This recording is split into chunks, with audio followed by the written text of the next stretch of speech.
Oasis Sport. Oasis Sport. Oasis Sport. Au sommaire de ce journal des sports, championnat du cercle de football de Béni, la compétition se poursuit ce mercredi à Kassindiki, Avignon et Oisha. Fera un retour sur le tournoi préparatif de la Ligue 2. Kapako a encore plusieurs choses à faire. Nyuki était seul sur la bonne voie. Il notoire qu'en 2025 stratosphérique est qualifié après 4 journées. L'air de se veut faire mieux. On fera un tour sur le plan international. Bienvenue à tous pour le détail. Attention avec ce ballon au point du penalty.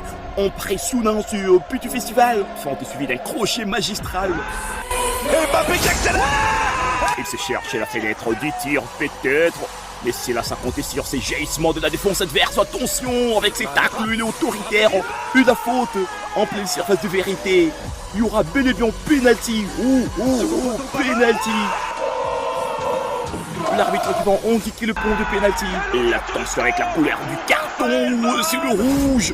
Il va prendre ce petit bistol. Oasis Sport. Oasis Sport. Oasis Sport. Oasis Sport. Oasis Sport.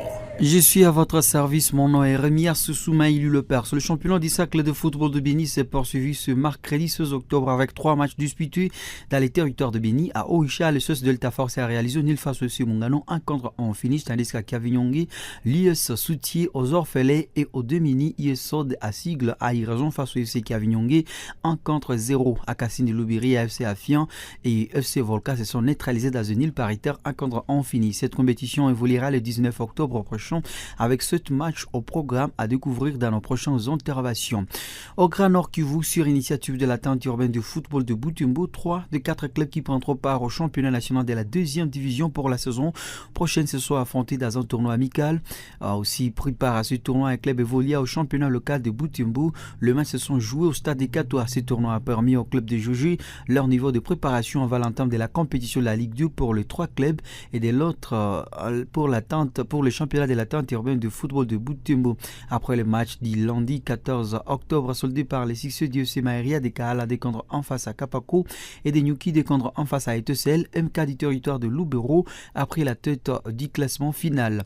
MK a été intraitable dans ce tournoi disputé à environ 4 km du centre-ville de Butembo.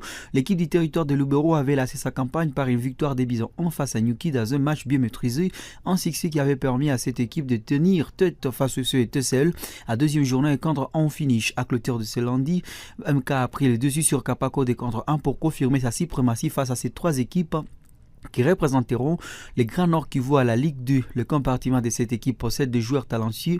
Cet effectif fera sans doute mouche dans le prochain championnat de la tente urbaine de football de Butembo. Deuxième du classement général, Nyuki n'a pas démérité, rassure quand même.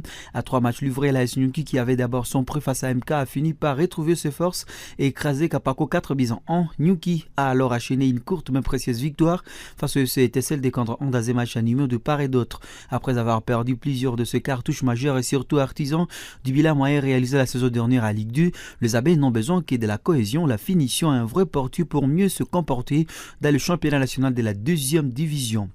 Le CTSL cherchera à mieux faire à Ligue 2. Tempère de la Kapako en ouverture de Bizan en suivi du nul face à MK et contre 1, puis de la douloureuse défaite de Vanyuki et contre 2. Le CTSL possède un effectif qui se comporte bien. Le vert et jaune ont une défense robuste et une ligne médiane capable d'animer impeccablement la ligne d'attaque qui est aussi disponible pour chercher en bid à toutes les conditions. Avec cet effectif et la forte motivation qui est visible dans les camps de cette formation, on verra qu'au Ressa champion du Nord Kivu peine toujours à sortir ses griffes.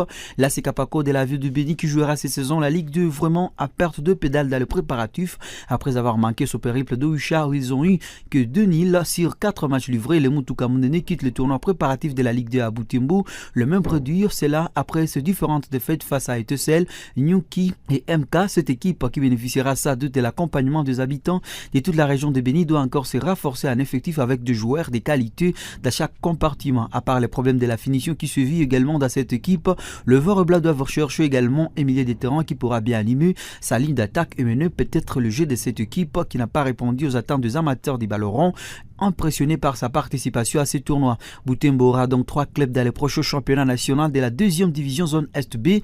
L'IS Sokozaki qui n'a pas pris part à ce tournoi serait en train de bien poursuivre avec le préparatif de cette compétition afin de ne pas y faire de la figuration. Lassé depuis samedi dernier, ce tournoi amical initialement prévu au stade d'André Van Vel s'est clôturé sous une satisfaction totale des amateurs du ballon qui assistaient souvent à masse aux différents matchs joués au stade des Catois. Les sélectionneurs de l'équipe nationale de la République démocratique du Conco Sébastien Desarbres a caché son avis de faire mieux après la victoire de ses poulants face au Taifa Stars de la Tanzanie de 0 mardi 15 octobre 2024 au stade Benjamin Mkapa national de Dar es Salaam dans les cadres de la 4e journée des éliminatoires de la CAN Maroc 2025. À conférence de presse d'après-match, le technicien Frasson a fait savoir que son équipe a une marge de progression et doit confirmer lors de 2 dernières journées. On a marqué 6 buts, on apprend en camp, c'est le chemin parfait. On sait qu'on a une marge de progression en termes d'énergie dégagée à l'extérieur, que ce soit contre l'Éthiopie et maintenant contre la Tanzanie. C'était Grappa fait dans le projet global de l'équipe de jurer les types de rencontres, a-t-il déclaré. Pour rappel, la RDC conforte sa première place du groupe H avec 12 points et assure sa qualification pour la phase finale. La 2e et 3e place sont occupées par la Guinée et la Tanzanie qui comptent respectivement 6 et 4 unités. L'Éthiopie se trouve à dernière position avec un petit point.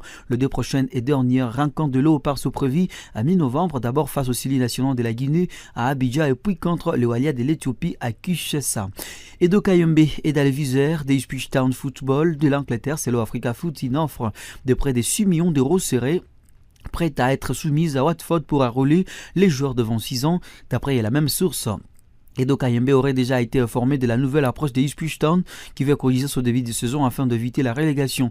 L'international congolais devrait jouer un rôle clé dans le changement à venir au sein de son nouveau club si le traceur venait à aboutir. Buteur à sélection contre la Guinée, Edo Kayembe marque ensuite les esprits à club avec 3 buts à ce début de saison. À 26 ans, les natifs de Katanga continuent de pousser vers les cercles fermés de l'élite du football international. L'Angleterre souhaitait une pointire, c'est désormais chose faite, comme attendu ces dernières heures.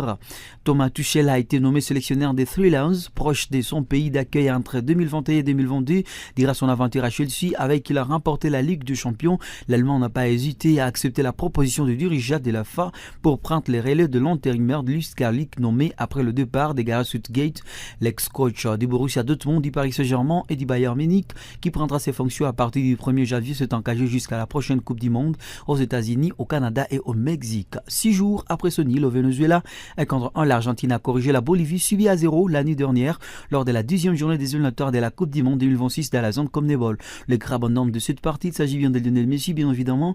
L'attaquant de l'Inter Miami a régalé avec un triplé à la 19e, 44, 56e minute et deux passes décisives pour Lautaro Martinez à la 43e minute et Julian Alvarez à la 48e minute, alors que Thiago Almada a enfoncé les 4 buts à la 69e minute. Un succès qui permet à l'Albi Céleste de se maintenir à tête de ces mini-championnats avec 3 points d'avance sur son dauphin. La Colombie est 9 unités de plus que le Paraguay qui occupe la 6e position, la dernière directement qualificative pour le tournoi. Enfin, alors que l'affaire prend de plus en plus d'ampleur aux 4 coins de l'Europe, Kylian Mbappé a fait appel à Maître Marie-Alix Canout-Bernard, avocate au barreau de Paris, et auprès de la Cour pénale internationale pour le représenter et le défendre dans les différentes presses mardi soir. Interrogée par TF1 au journal de 20h, elle a également répondu aux questions du Parisien, de la radio RTL et même sur la plateforme du groupe RMC. Mais pour le moment, c'est surtout le clan et les représentants de Kylian Mbappé qui ont monopolisé la parole depuis la révélation du journal Express. Du côté de la victime présumée, le silence reste total jusqu'à maintenant. Enfin, interrogée par Fiam Petra Ekdunda, l'avocate de la plaignante qui accuserait Kylian Mbappé de viol et d'agression sexuelle selon plusieurs médias suédois, a pris la parole sans trop en dire. Je ne ferai aucun commentaire. Je comprends pourquoi vous êtes ici, mais je ne ferai aucun commentaire sur aucun nom ni quelques informations que ce soit. Et entre le monde et la police, l'enquête suit son cours. C'est strictement confidentiel. C'est tout ce que je peux vous dire, a-t-elle précisé. C'est donc une affaire à suivre. C'est la fin de ce journal des sports. Remia Soumaïlu, le Parc CGT à votre service. Merci à vous de l'avoir auditionné. Merci d'avoir écouté ce journal. Vous pouvez le réécouter en visitant notre site internet www.radiooasis.cd. Jeune, ton avenir est plein d'espoir. Mais une seconde de plaisir sexuel peut le gâcher à jamais. Sois sage.